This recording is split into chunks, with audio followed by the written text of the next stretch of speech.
අයිබෝවන් ආදරණීය ඔයාලා සියලු දෙනාටම ගොඩක් දවසකින් ටිකක් කතා කරන්න අවශ්‍යයි කියලා හිතුණා. ඔබට මතක ඇති අපේ පංචම්මානය FB සමූහය හරහා මේ ළඟදී මම යම්කිසි පෝස්ට් එකක් පළ කරා. ආලෝකය පතුරවන්න මේ ලෝකෙට පැමිණෙන පිරිසක් ගැනත් අඳුර පතුරවන්න මේ ලෝකෙට පැමිණෙන පිරිසක් ගැන. ඉතින් ඒකෙදි මම පැහැදිලි කිරීමක් කරන්නම් කියලා පොරොන්දු වුණා. ඒ පොරොන්දුව තමයි මේ වෙලාවේ ඕගොල්ලන්ට ඉෂ්ට කරන්න අවශ්‍යයි කියලා හිතුනේ. ඉතින් මේ කතා බහ ගැන මම පොඩි දෙයක් කියන්න ඕනේ. මම ගොඩක් වෙලා ගන්නෑ. සාරාංශ කරලා මම කියන්න ඕනේ අවශ්‍ය ටික. ඒක දැනුවත් කරන්න අවශ්‍යම දෙයක් හින්දා මේ කතා බහ ගොඩක් වෙලාවට ගෝචර වෙන්නේ අපේ පංචම්මානයේ සමූහයට එකතු වෙලා ඉන්න අයට අනිවාර්යෙන් මේක ගෝචර වෙනවා. මොකද අපි කතා කරන්නේ භෞතික සීමාවෙන් එහා මානයන් ගැන කතා කරන නිසා ඒ අයට ඒ ගැන අවබෝධයක් තියෙනවා. යම් කිසි කෙනෙකුට මේ ගැන අවබෝධයක් නොතිබෙන්න පුළුවන්. එහෙම කෙනෙකුට දැනගන්න තියෙන අවශ්‍යතාවය මත මේ තියෙන උනන්දුව මත අපහැදිලිකමක් මත ඒගොල්ලන්ට ඒ ගැන ප්‍රශ්නයක් අහන්න පුළුවන්. ඒකට මට ඉඩ තියෙන වෙලාවක උත්තර දෙන්නත් පුළුවන්. සමහර කෙනෙක් ඉන්න පුළුවන් ගැටෙන්න නැත්තම් මේක ප්‍රතික්ෂේප කරන්න. එහෙම නැත්තම් විවේචනාත්මකව දකින්න කෙනෙකුට. එහෙම අයට මම උත්තර දෙන්න යන්නේ නැහැ. මොකද මේ කතා කරන්නේ අපේ භෞතික අපේ ඇසට පේන දෙයකට වඩා මනසට දකින්න පුළුවන් දෙයක් ගැන. නැත්තම් අපේ භෞතික සීමාවෙන් එහා මානයන් ගැන කතා කරන දෙයක් ගැන මම මේ කතා කරන්න යන්නේ. හරි. අනික මට දැන් කියන්න අවශ්‍යයි මේ වෙලාවේ මේ තොරතුරු මට ලැබුණේ කොහොමද? මේ තොරතුරු මම ඔයගොල්ලන්ට හමුවට ගේන්නේ කොහොමද? ඒකත් මම කියන්න අවශ්‍යයි. මම ලංකාවේ නැතත් මම ලංකාවේ ඉන්න කාලේ මම යම් කිසිවපත් කිරීමේ කටයුතු වල යෙදුණා රෝගීන් වෙනුවෙන්. ඒ වගේම ආධ්‍යාත්මික තොරතුරු නොපෙන්න මානයන් ඔස්සේ සිදුවෙන යම් ක්‍රියාකාරකම් ගැන යම් පැහැදිලි කිරීම කරා. අපි එකට වැඩසටහන් පවත්වුවා. ඉතින් ඒ ගැන ඔයගොල්ලෝ දන්නවා. නමුත් මම මේ දැන් පිටරටක සේවය කරන්නේ. නමුත් මට යම්කිසි අපි මෙහෙම කියමු යම්කිසි ආධ්‍යාත්මික ශක්තියකින් ඉහළ පරාසයක ගනුදෙනු කරන්න පුළුවන් කෙනෙක් ගෙන් මට ලැබුණු තොරතුරු උන්වහන්සේ කියලා මම කියන්නම්. ඉතින් මට උන්වහන්සේගේ නම සඳහන් කරන්න බෑ. මොකද මේ වීඩියෝ එක කරා මට පහරක් එල්ල වුණා.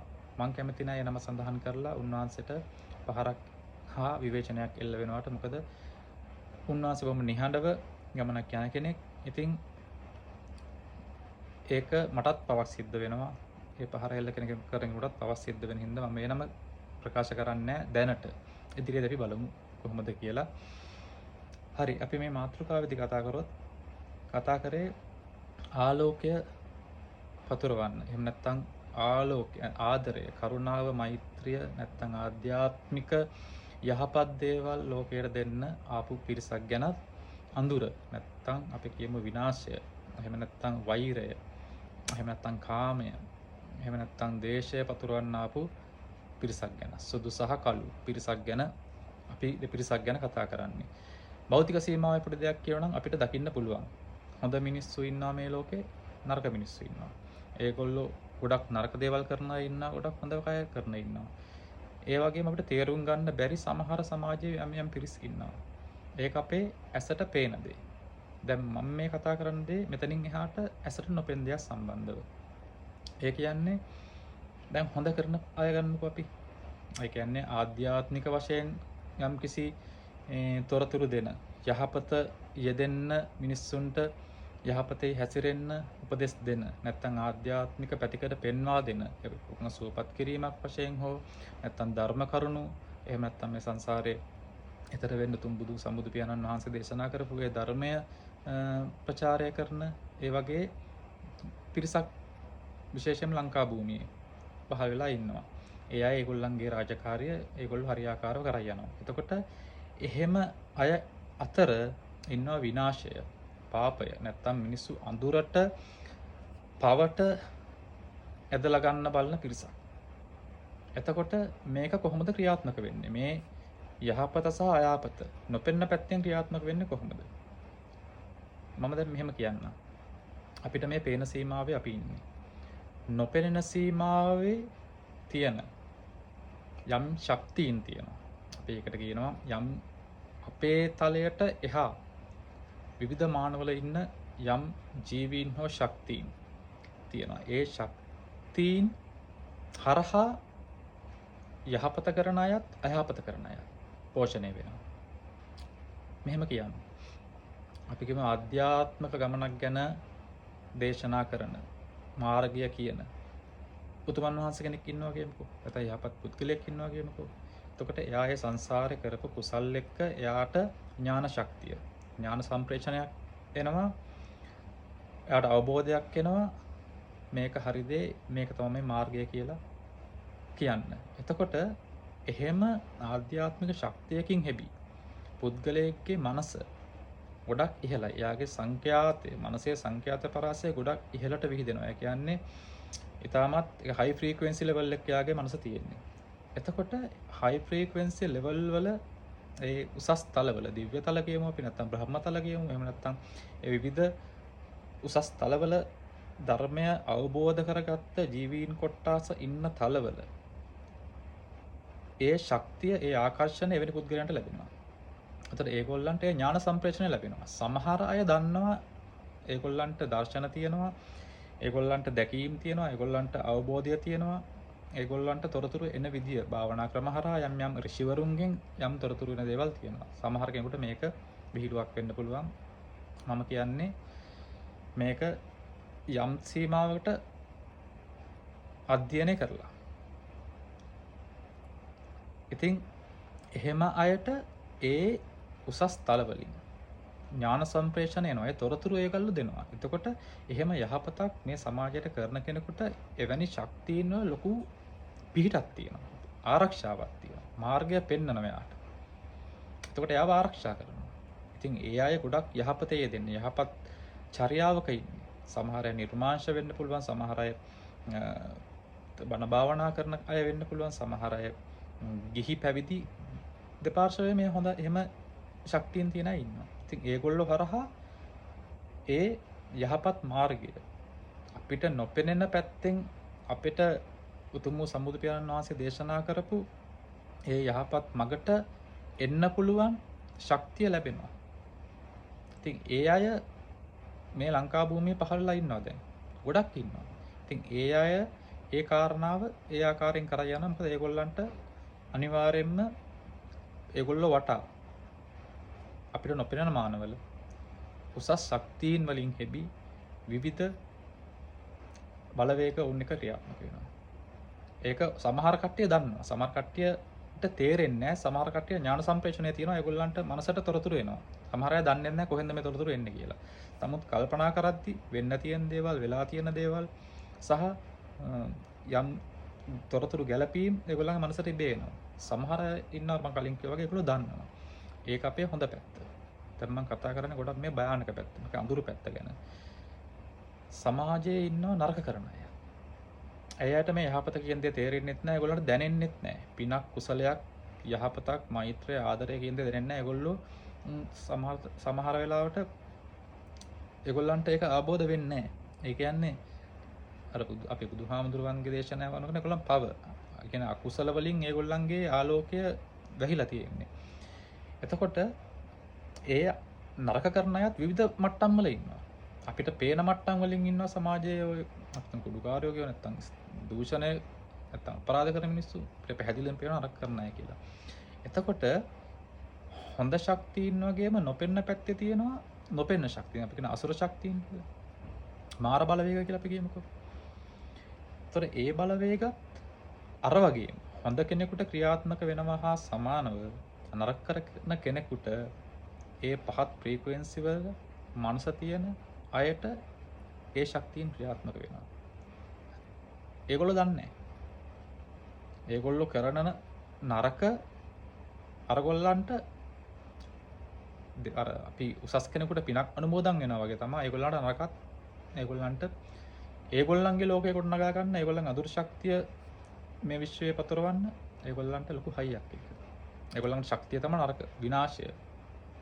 මිනිස්සුන්ව කේන්ති යන එක නැත්තම් මිනිස්සුන්ව වෛරයෙන් ඉන්න එක තමයි ඒගොල්ලන්ට ඒ අසුර ශක්තියන් වලට තියෙන හයිය. ඉතින් එහෙම කෙනෙක් ඒගොල්ලන්ට ෆෝකස් වුණාම ඒ අය වටා එකතු වෙනවා ලක්ෂ කෝටි ගාණක් අසුර ශක්තිය. නැත්තම් විනාශකාරී ශක්තිය, බලවේග. සමහර අයට ඒ බලවේග ඇහෙනවා, දකින්නවා, පේනවා. එතකොට ඒගොල්ලෝ හයියක් වෙනවා. ඒ හයියෙන් ඒගොල්ලෝ ගොඩක් වැරදි දේවල් කරනවා. සමහර අය එහෙම වැරදි කරන අය බොහොම කල්පනාකාරී, එහෙම ලොකු හයියවල් අසුර ශක්ති බලවේග තියෙන ගොඩක් ලොකු තැන්වල ඉන්න අය ඉන්නවා. මේ සමාජයේ විවිධ මට්ටම් වල.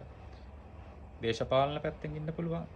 ආධ්‍යාත්මික කියලා නම් පෙන්නගෙන ඉන්න කට්ටිය ඉන්නවා. ඒ වගේම ලංකාව විතරක් නෙමෙයි. ලෝකෙ හැමතැනම ඉන්නවා. ලෝකෙ විශේෂයෙන්ම මේ ලෝක පාලනය සම්බන්ධව කටයුතු කරන අය ඉන්නවා. ඒත් ඒගොල්ලන්ට අවශ්‍ය විනාශය, බලය. එහෙම නැත්තම් මේ ලෝකය සාමය කියන එක නෙමෙයි.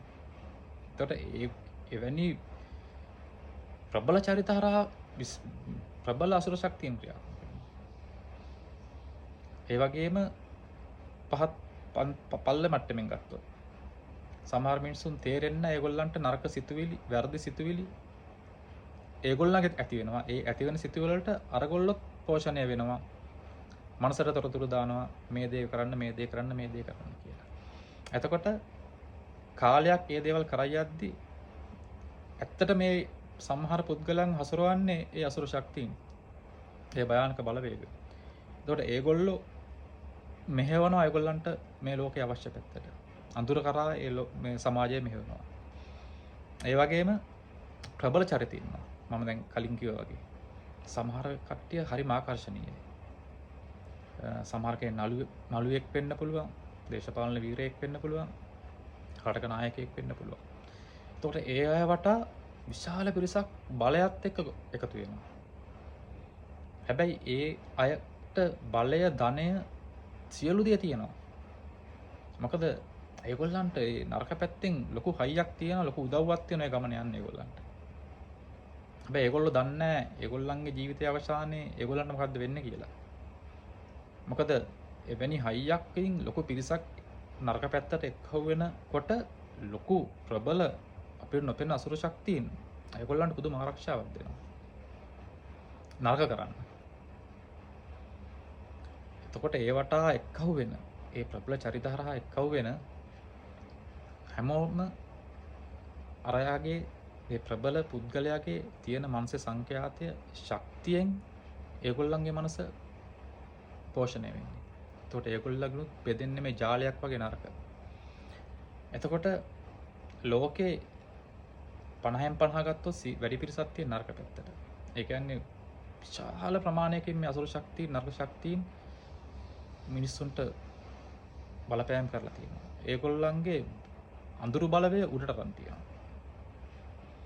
එතකොට මේ ලංකා භූමියේ දැන් ගත්තාම සුදු ආලෝකය නැත්තම් අඳුරු පැතිකඩ දෙකම නැගිටලා තියෙනවා. ඇත්තටම මේක හොඳ කාලයක්. සම්බුද්ධ ශාසනය වුණත් ලොකු පිබිදීමක් ලංකා භූමිය තුල ඇති වෙන්න තියෙන කාලයක්. ඒ වගේම නරක පැත්තත් ඒ වගේම ඉස්මතු වෙලා එනවා. ඉතින් මේ ශක්තියින් දෙකම නැගිටලා තියෙනවා. අසුර බලවේග සහ යහපත් බලවේග. මොකද මේ යහපත් බලවේග මේ සම්බුද්ධ ශාසනය ආරක්ෂා කරගන්න, මේ ලංකා භූමිය ආරක්ෂා කරගන්න බලන් ඉන්නවා. මේ රට රැකලා දිවි දීලා යම් දිව්‍ය තලවල, බ්‍රහ්ම තලවල මේ රට ආරක්ෂා කරන්න බලන් ඉන්න ඒ අය, මේ සම්බුද්ධ ශාසනය ආරක්ෂා කරන්න බලන් ඉන්න ඒ අය සම්බුද්ධ ශාසනය විතරක් නෙමෙයි. යහපත යෙදෙන ධර්මය රට එක්සේසත් කරන්න, එහෙම නැත්නම් රට යහපත් පැත්තට යොමු කරන්න වෙන විවිධාගම් වල බලවේග පවා එකතු වෙලා ඉන්නවා යහපත් පැත්තට ගෙනියන්න. ඒ පැත්තට ගෙනියන්න බැරි වෙන්න ඒහා සමාන අඳුරු ශක්තියකුත් අපේ ලංකාව තුල ලෝකේ පුරාම ක්‍රියාත්මක වෙනවා. එතකොට ඔයගලන්ට පැහැදිලි ඇති මම මේ මොකද්ද මේ කියන්නේ කියලා. ඒ විතරක් නෙමෙයි. යහපත කරන කෙනෙකුට උනත් දැන් අපේ සම්බුදු පියාණන් වහන්සේ දේශනා කරපු දේශනාවෙත් තියෙනවා යහපතට කෙනෙක් යද්දී මාරයා පස්සෙන් කකුලෙන් අදිනවා කියලා. ඔව්. කෙනෙක් ආධ්‍යාත්මික ගමනක් යද්දී ඒ අඳුරු ශක්තියින් නැත්තම් මාර බලවේග උත්සාහ කරනවා එයාව නවත්තන්න. විවිධ දේවල් කරනවා. ඒ අත්දැකීම් පෞද්ගලිකව ගත්තොත් මාත් අත්විඳලා තියෙන ගොඩක්. විශාල කරදර. සමහරලාට කරදර, ආර්ථික අපහසුතා, සමාජීය ප්‍රශ්න. සමහර විට නෑදෑයන් හරහා වෙන්න පුළුවන්. ළඟම ඉන්න කය හරහා වෙන්න පුළුවන්. උත්සාහ කරලා බලන්න නවත්තන්න.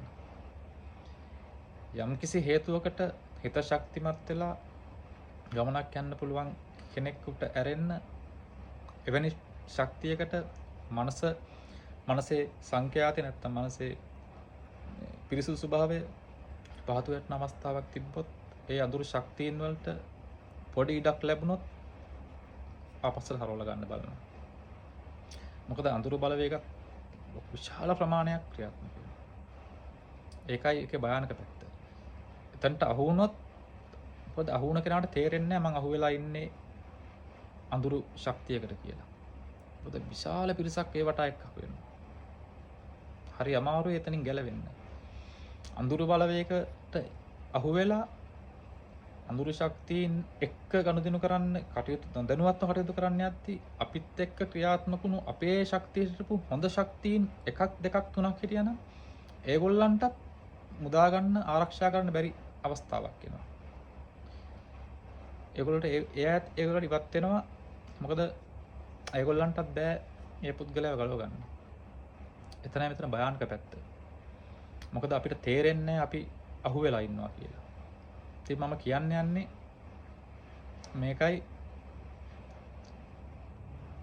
අද සමාජයේ මාධ්‍ය ගත්තොත් එහෙම නැත්නම් සමාජ මාධ්‍ය ගත්තොත් එහෙම නැත්නම් චිත්‍රපට සමහර සංගීතය සමහර වීඩියෝ ගේම්ස් හරහා ඊටම සූක්ෂම ලෙස මිනිස්සුන්ගේ ඔළු වෙනස් කරලා ඒ අඳුරු ශක්තියින් ඒගොල්ලන්ට අවශ්‍ය දේ එළියට දානවා. විශේෂයෙන් තරුණ පිරිස ඒකට අහු වෙනවා. මොකද අපේ ලංකාව ගත්තොත් අපේ ලංකාව කොහොම දක්ෂයි අලුතෙන් එන දෙයක් බදා ගන්න, පිළිගන්න. අර ගුණාට අදිනවා කියන්නේ අපි ඒක බොහෝ ලොකුවට ගන්නවා. තාක්ෂණික දෙයක්, අලුත් දෙයක් මොකක් හරි ආපුවම අපි ඉක්මනට ඒක වැළඳ ගන්නවා. තව දෙයක් කියන්න අවශ්‍යයි. අපේ ලංකාවේ අපේ මුතුන් මිත්තන්ගේ කාලේ නැත්තම් අපි හෙළදීපය කියමුකෝ. ඒ කාලේ තිබ්බ ශක්තියින් වලින් වැඩගත්ත මිනිස්සු ගොඩක් හිටියා. ආධ්‍යාත්මික ශක්තියින් එක කටයුතු කරපු. ඒ දේවල් කතා කරද්දී අද මිනිස්සු ගොඩක් පහර ගන්නවා. ඔව්ව බොරු ඔව්ව. මොකද ඇහැට පේන්නේ නැති දෙයක් නේ. මොකද ඒ මනසට ඒ මට්ටමට කල්පනා කරන්න පුළුවන් ඒ මට්ටමට අවදි වෙච්ච මිනිස්සු ගොඩක් අඩුයි.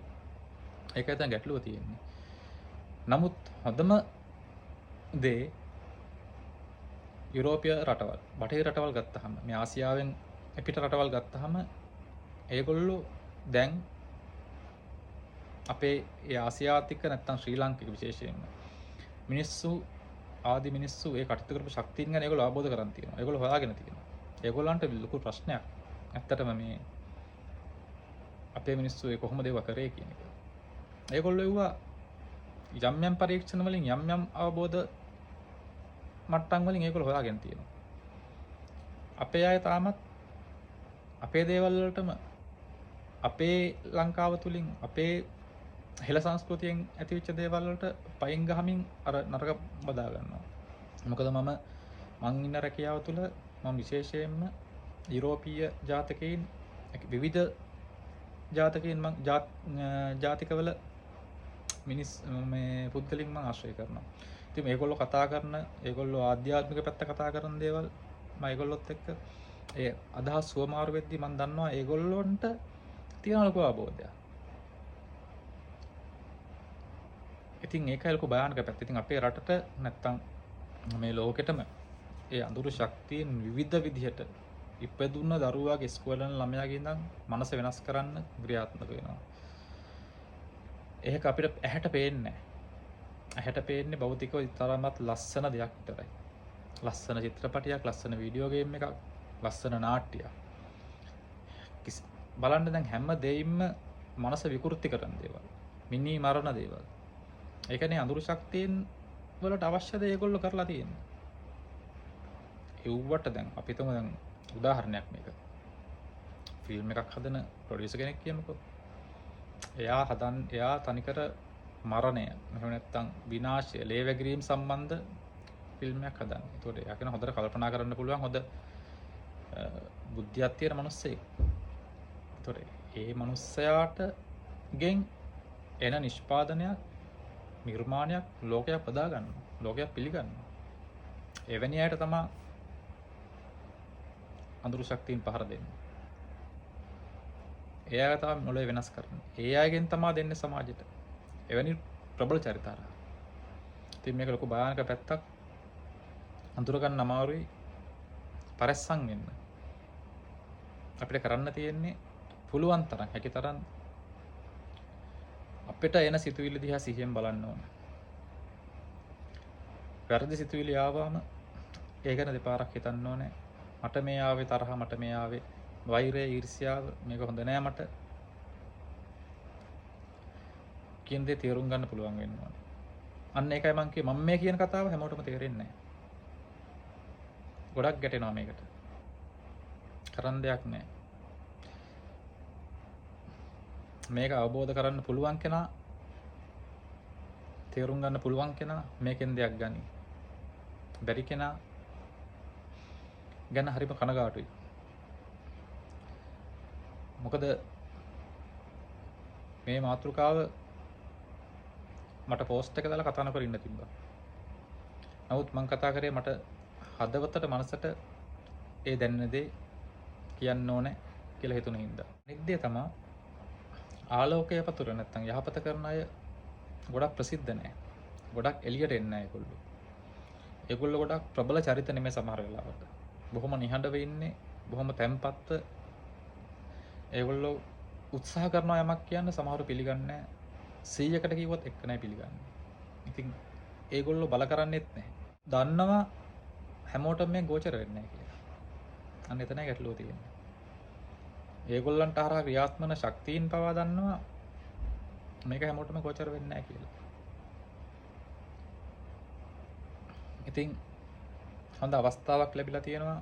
මම හිතන්නේ මේක අපිට අපේ සිංහල ජාතිය නැත්නම් ශ්‍රී ලාංකිකයින් වශයෙන් අපිට ලැබෙන දුර්ලභ අවස්ථාවක් වෙන්න පුළුවන්. මොකද ආධ්‍යාත්මික ශක්තිය ගොඩක් නැකිලා තියෙන වෙලාවක්. ඒකෙන් ප්‍රයෝජන ගන්න බලමු අපි හැමෝම. මමත් පිටරට කර කියාව හිටියත් මමත් ඒ මාර්ගයේ උපරිම මගේ ගමන යන්න ලංකාවට ආයෙවිල්ලා ඒ කරපු කටයුතු ආයෙ කරන්න අදිස්ථානය තියාගෙන ඉන්නේ. ඔයගොල්ලොත් හැමෝම හිතට ගන්න මේ ලැබුණු අවස්ථාවේ, මේ ලැබුණු දුර්ලභ ඒ මනුෂ්‍ය භවයේ යහපත් දෙයක් කරගන්න. ඉතින් මට කියන්න තියෙන්නේ ඒ දේ යම් කිසි කෙනෙකුට තේරුම් නැත්තම් මම ගොඩක් ගැඹුරු කතා කරේ නැහැ. මොකද මම ඊගාව වැඩසටහනක් අනිවාර්යෙන් මගේ හිතේ තියෙනවා අපට වැරදිච්ච තැන් කීපයක් ගැන. අපි මඟ අරපු කීපයක් ගැන. අපි මේ හොඳ ශක්තියින් වල ආකර්ෂණය ලබා ගන්න කොහොමද කියන එක ගැන. ඒ හරහා අපේ මනස සම්බුදු පියාණන් වහන්සේ දේශනා කරපු ඒ ධර්මය කරා යන්න පුළුවන් විදිහට ගොඩනගා ගන්න කොහොමද කියන එක. මොකද මට අභිධර්මය ගැනවත් ගැඹුරු ධර්ම කාරණා ගැන ලොකු අවබෝධයක් නැහැ. ඒකට අවශ්‍ය ස්වාමින් වහන්සේලා උත්තමයින් මේ රටේ ඉන්න ඕන තරම්. ඒගොල්ලෝ දේශනා කරනවා ඒ ධර්මය. මට පෙන්වන්න පුළුවන් නොපෙන්න පැත්තෙන් මට දැනෙන මට ඒ තොරතුරු ගන්න පුළුවන් තැන් වලින් දේවල් අරන් ඔයගොල්ලන්ට ඒ පාර ඒ ශක්තිය නොපෙන්න පැත්තෙන් ගන්න කොහොමද අරගෙන මාර්ගය හදාගන්නේ කොහොමද කියන එක මට පෙන්වන්න පුළුවන් දෙයක්. මොකද මමත් මගපලලාභියෙක්වත් නෙමෙයි. ඇත්ත කියන්න බෑ. මටත් යම්කිසි පෙර පිනකට ලැබිච්ච යම්කිසි ඥාන ශක්තියක් නොපෙන්න පැත්තකින් ලැබෙනවා. ඒ හින්දා මේ තොරතුරු මට ගලාගෙන එනවා. සහ මම අර කලින් කියා වගේ යම්කිසි මට පිනකට ඒ තොරතුරු ගන්න පුළුවන් වුණා. ඒ උන්වහන්සේට පින් දෙනවා මේ වෙලාවේ මම. ඉතින් ඉදිරියේදී තවත් හරවත් සහ වැදගත්ම කොටස් කීපයක් කතා කරන්න බලාපොරොත්තු වෙනවා. ඒකත් අනිවාර්යයෙන්ම ගෝචර වෙන්නේ භෞතික සීමාවෙන් එහා දකින්න පුළුවන් හෝ පොඩි හෝ දැනීමක් තියෙන කෙනෙකුට පමණයි. උනන්දුවක් තියෙන කෙනෙක්, අවශ්‍යතාවයක් තියෙන කෙනෙක්, ගැටලුවක් අහන ප්‍රශ්නයක් අහන්න පිළිතුරු දෙන්න. අවසාන වතාවතත් කියන්නේ කෙනෙක් ගැටෙන්නවොත්, කෙනෙක් ප්‍රතික්ෂේප කරන්නවොත්, මුලදී ගැටුණා, මුලදී ඕන තරම් ප්‍රශ්න ඇති කරගත්තා, ආයෙ ගැටෙන්නේ නැහැ. ආයෙ ප්‍රශ්න ඇති කරගන්නෙත් නැහැ. පැහැදිලි කරන්න යන්නෙත් නැහැ. තේරුමක් නැහැ. ඉතින් ඔයාලා හැමෝටම නිදුක් නිරෝගී භාවය ලැබෙන්නත්, කරන කටයුතු සාර්ථක වෙන්නත්, උතුම් වූ විශ්ව මාතාවගේ ඒ ආලෝකය ආරක්ෂාව ලැබිලා ඔයගොල්ලන්ට කිසිදු අඳුරු බලවේගයක හානියක් ප්‍රශ්නයක් ඇති නොවි, අඳුරු බලවේගයකට අසු නොවි, ආලෝකය මාවත ඔස්සේ ඒ උතුම් වූ ගමනක් යන්න අවස්ථාව ලැබෙන්න උතුම් වූ මා මහේශ්වරී දිව්‍යමෑණියන් වහන්සේගේ ආශිර්වාදයත්, සියලු දෙවියන් වහන්සේලාගේ ආශිර්වාදයත් ලැබිලා උතුම් වූ මෛත්‍රී බෝසත්ත්වයන් වහන්සේගේ මත බුදු වෙන ඒ උතුම් වූ බෝසත්ත්වයන් වහන්සේගේ ආශිර්වාදයත් ලැබිලා උතුම් වූ දල්දා හාමුදුරන් වහන්සේගේ පිටෙන් ආශිර්වාදයෙන්, උතුම් වූ රොණලැසෑ මහා චෛත්‍යරාජන් වහන්සේගේ ආශිර්වාදයෙන්, ජය ශ්‍රී මා බෝසත්තුන් වහන්සේගේ ආශිර්වාදයෙන්, සියලු දෙවියන් වහන්සේලාගේ පිටෙන් ආශිර්වාදයෙන් යහපතක් වෙන්න, යහපත් කාලයක් වෙන්න කියලා ප්‍රාර්ථනා කරනවා. මේ ලැබිලා මේ ඇති වෙලා තියෙන කාලගුණ ප්‍රශ්න වලින් කාටට හානියක් වෙන්න එපා, කාටවත් හානියක් වෙන්න එපා කියලා ඉල්ලනවා. හැමෝටම යහපතක් වෙන්න කියලා හදවතින්ම ප්‍රාර්ථනා කරනවා. ඔයාලා හැමෝටම උතුම් වූ තෙරුවන් සරණයි.